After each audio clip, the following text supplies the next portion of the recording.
The Ed Sullivan Theater buzzed with anticipation as cameras panned across the packed audience. Stephen Colbert strode confidently to his desk, his trademark grin firmly in place as the audience's applause gradually subsided. Seated across from him was Karoline Leavitt, the 25-year-old White House press secretary, whose appearance on The Late Show had generated significant media attention, given the program's typically progressive leanings. Leavitt sat poised in a crisp navy suit, her composure remarkable for someone facing what many expected to be a challenging interview. The tension in the studio was palpable. This was the youngest press secretary in history, appearing on a show that had frequently criticized her administration. So Colbert began leaning forward with the measured timing that had made him a late-night institution. "You're the youngest press secretary ever. I'm curious. What's it like being the adult supervision in this White House?"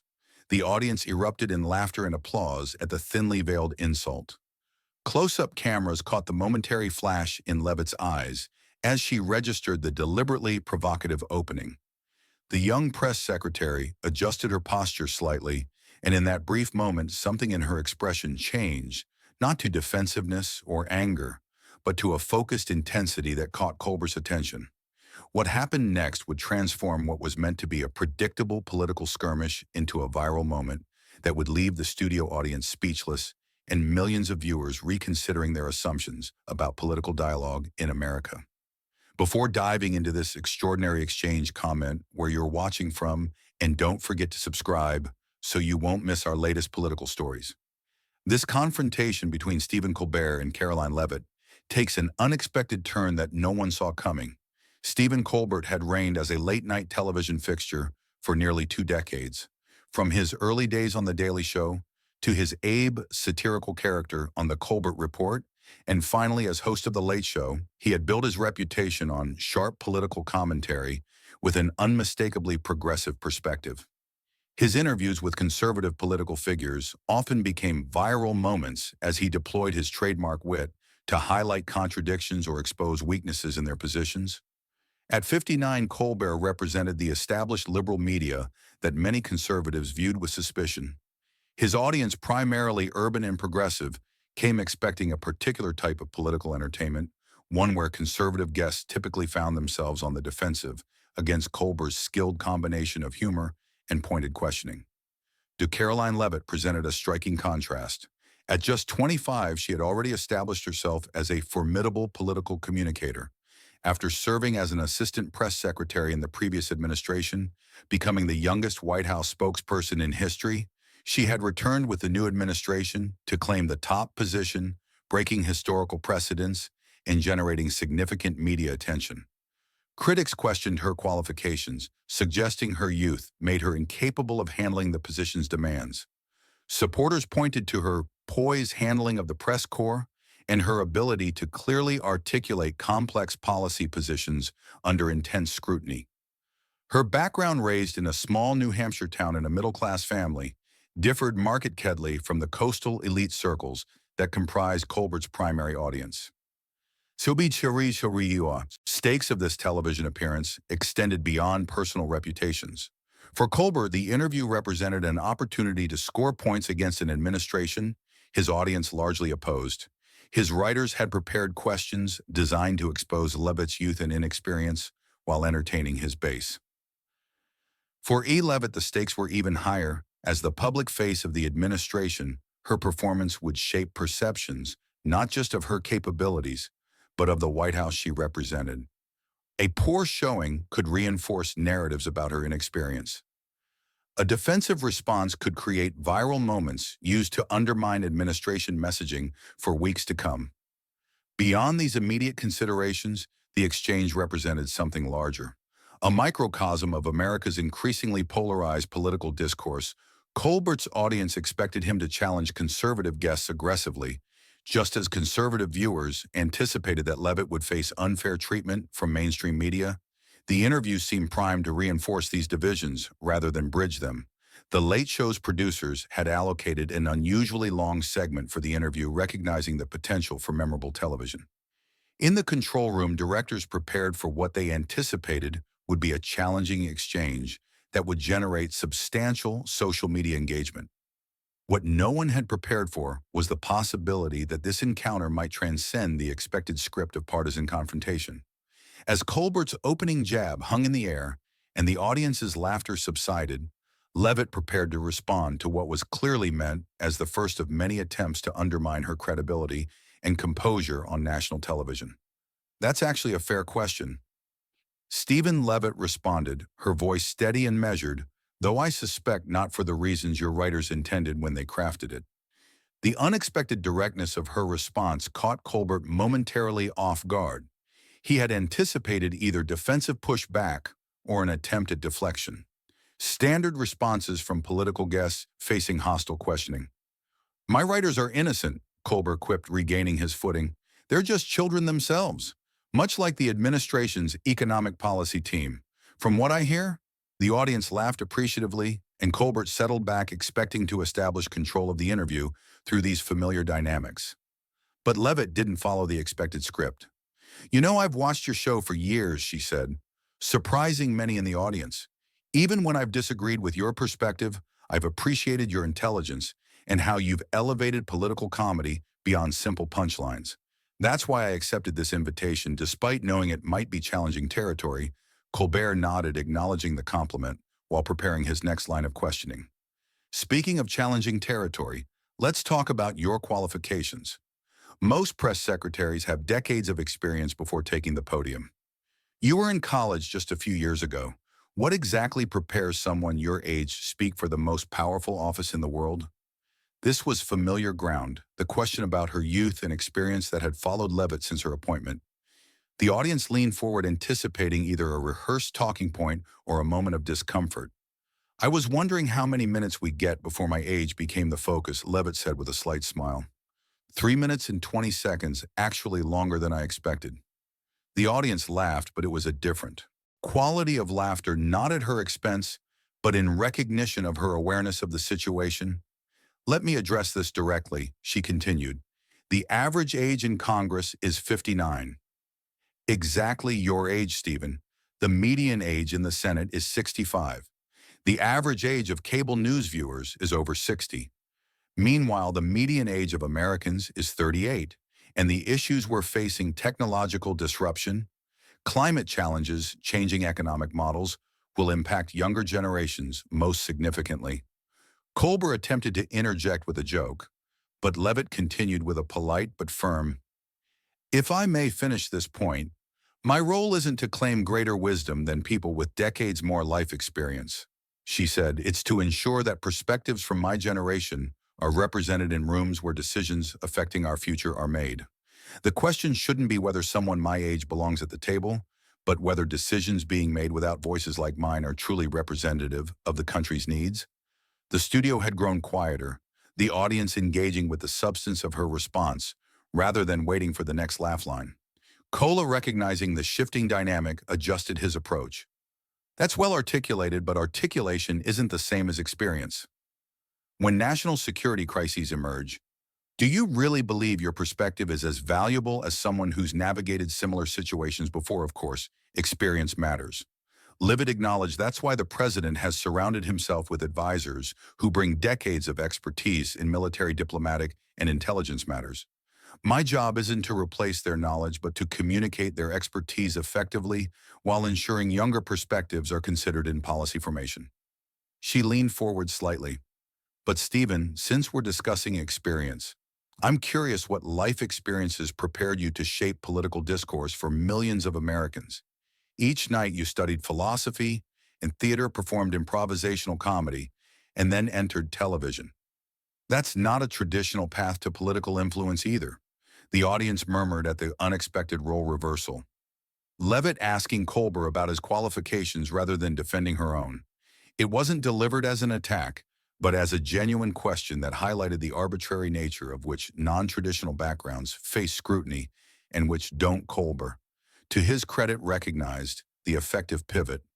Touché, I suppose I've been influencing political opinions without a political science degree for years. But he continued, shifting back to offense. I'm not speaking on behalf of the president. You're right, Leavitt nodded. You're speaking to millions of Americans 4 nights a week, shaping their understanding of complex issues through comedy and interviews.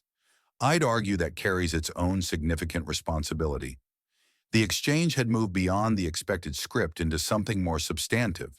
Colbert, recognizing that standard gotcha questions might not yield the expected results against his prepared opponent, shifted to policy substance. Let's talk about climate policy. Then he said, your administration has rolled back environmental regulations while young Americans overwhelmingly support stronger climate action.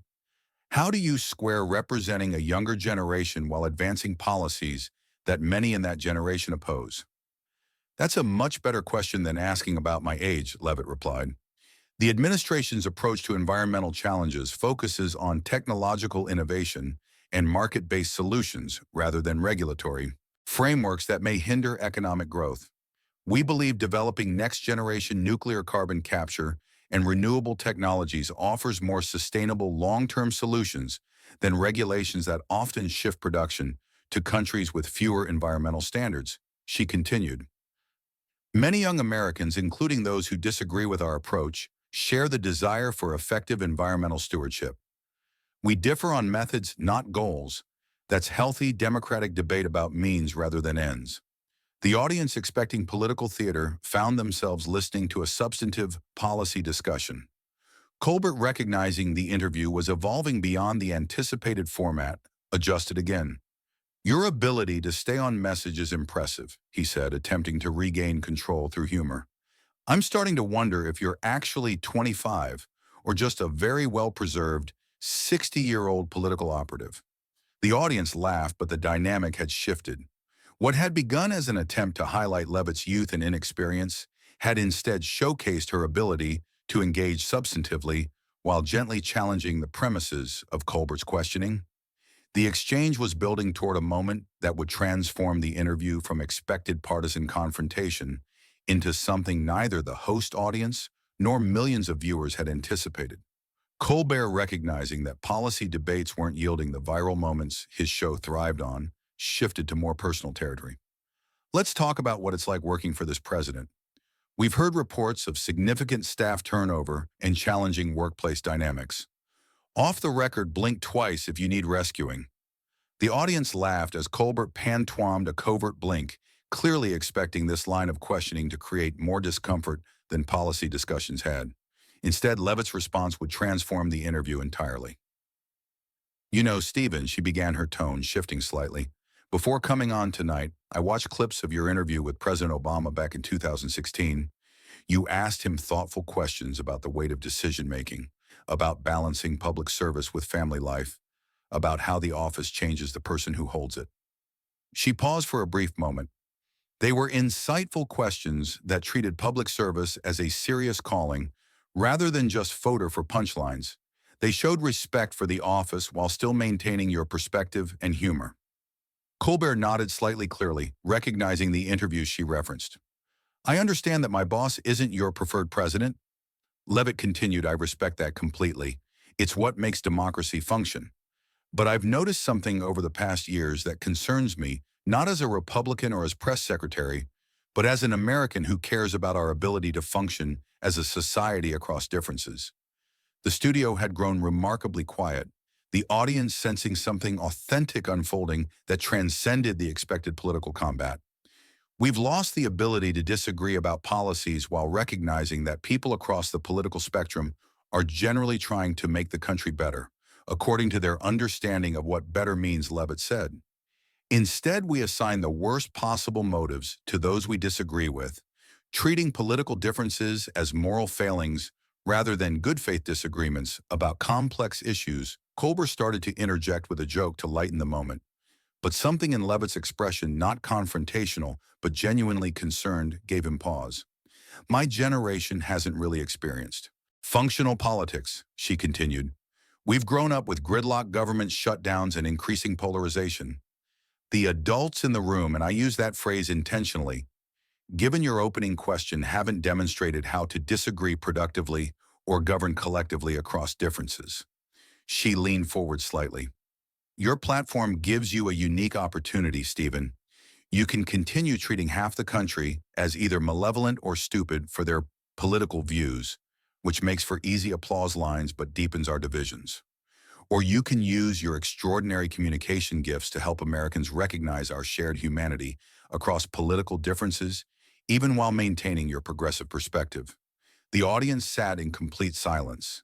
Not the awkward silence of a failed joke, but the weighted silence of unexpected authenticity in a space typically defined by performative conflict. I accepted your invitation tonight, knowing I'd likely be the punchline to numerous jokes, Leavitt said. I came anyway because I believe we need to start seeing each other as fellow Americans, rather than just political opponents. My generation's future depends on rediscovering that capacity. She smiled slightly.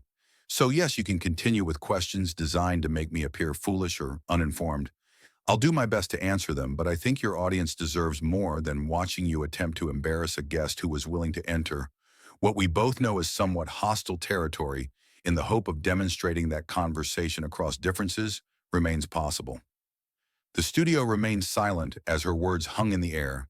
Cameras caught audience members exchanging glances, processing the unexpected departure from the anticipated script of political combat. Colbert himself appeared momentarily caught between his role as satirical host and recognition of the authentic challenge Leavitt had presented.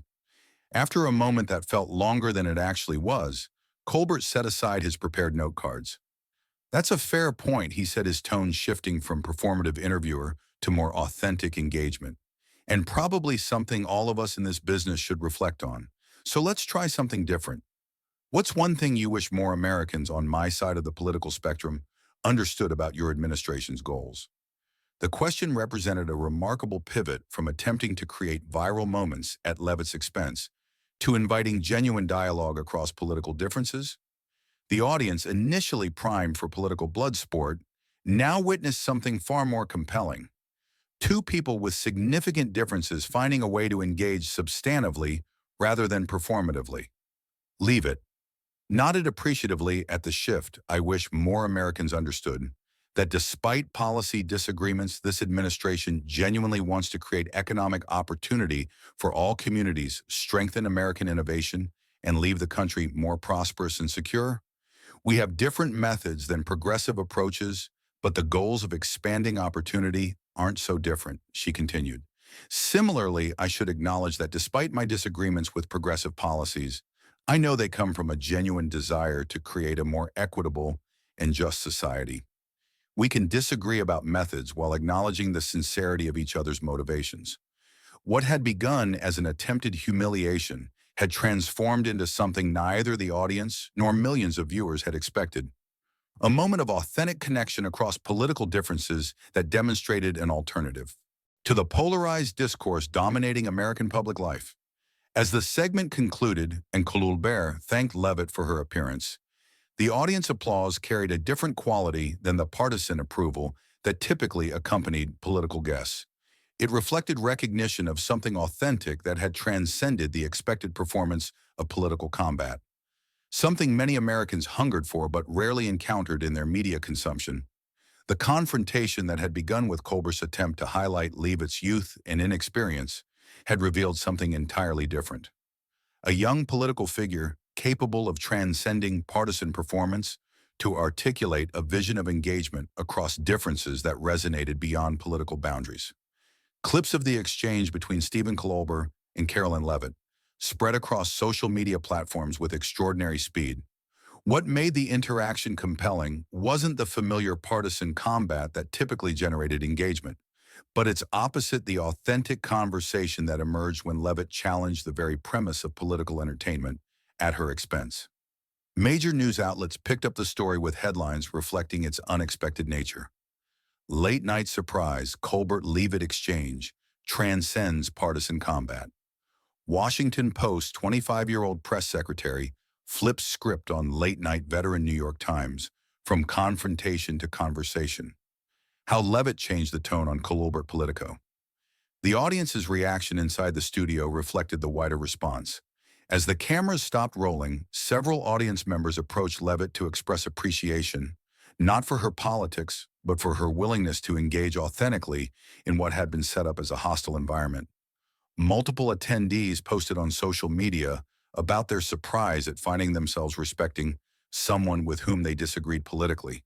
Media analysts dissected the exchange on morning programs across networks.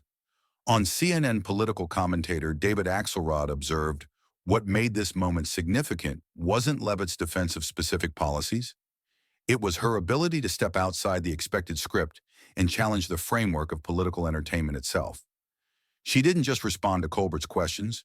She questioned the premises underlying how we conduct our political discourse. On Fox News, commentators highlighted how Leavitt had maintained composure while redirecting the conversation.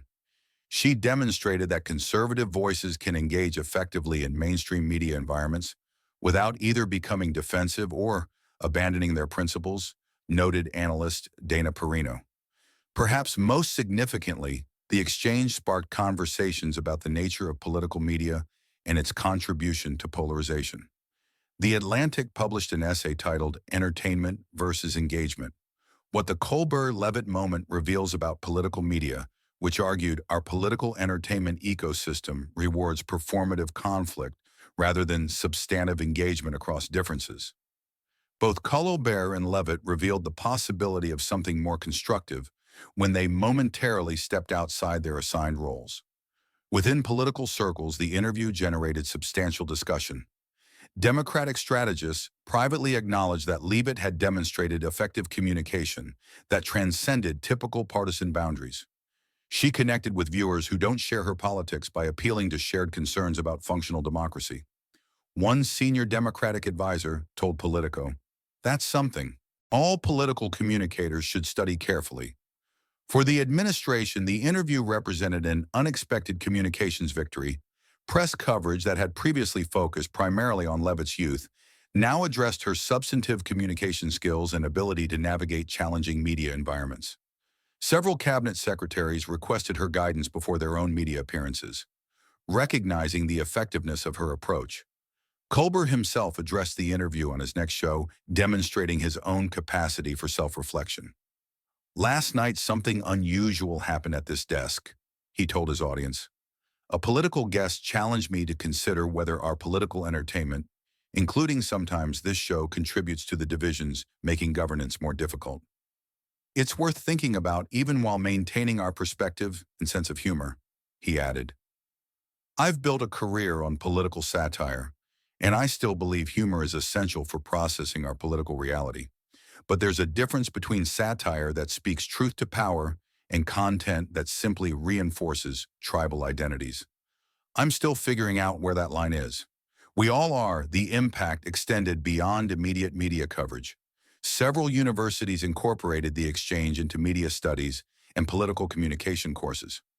Professor Robert McChesney of the University of Illinois noted, "This interaction will be studied for years as a moment when the performance of political combat was interrupted by an authentic challenge to its underlying premises." Both participants demonstrated capacity to step outside their assigned roles in ways that revealed possibilities for more constructive political discourse. For Leavitt personally, the interview transformed public perception of her capabilities. While policy disagreements remained, critics now addressed her position substantively rather than dismissing her based on age or experience.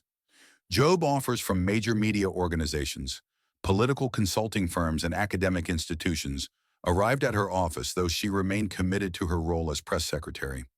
Perhaps most significantly, the exchange sparked genuine self-reflection among media figures about their role in America's polarization. Several late-night hosts and political commentators privately contacted Leavitt to acknowledge the legitimacy of her challenge, with some adjusting their approach to include more substantive engagement with diverse political perspectives. 6 months after the interview, Leavitt and Colbert appeared together at a media ethics conference at Columbia Journalism School, discussing how political entertainment might maintain its critical function and humor while contributing to more constructive democratic discourse. Their joint appearance, unimaginable before their viral exchange, demonstrated the possibility of engagement across differences that the original interview had revealed. The story of Stephen Colbert's attempted insult of Karoline Leavitt and her response that left the audience speechless ultimately transcended the immediate political moment. It provided a template for how Americans might engage across their deepest political divides. not by abandoning their principles or perspectives, but by recognizing the humanity and good faith of those with whom they disagree. In a nation increasingly defined by political tribalism, the exchange demonstrated something essential: that authentic engagement across differences remains possible when participants are willing to step outside the performative roles assigned to them by a media ecosystem that rewards conflict over understanding and combat over conversation. If you found this breakdown of the extraordinary exchange between Stephen Colbert and Karoline Leavitt informative, don't forget to like and subscribe for more in-depth coverage of significant political moments. Share your thoughts in the comments below about whether this model of engagement could help address America's political polarization. We'll be following developments and bringing you exclusive analysis of how this unexpected moment continues to influence public discourse in our divided nation.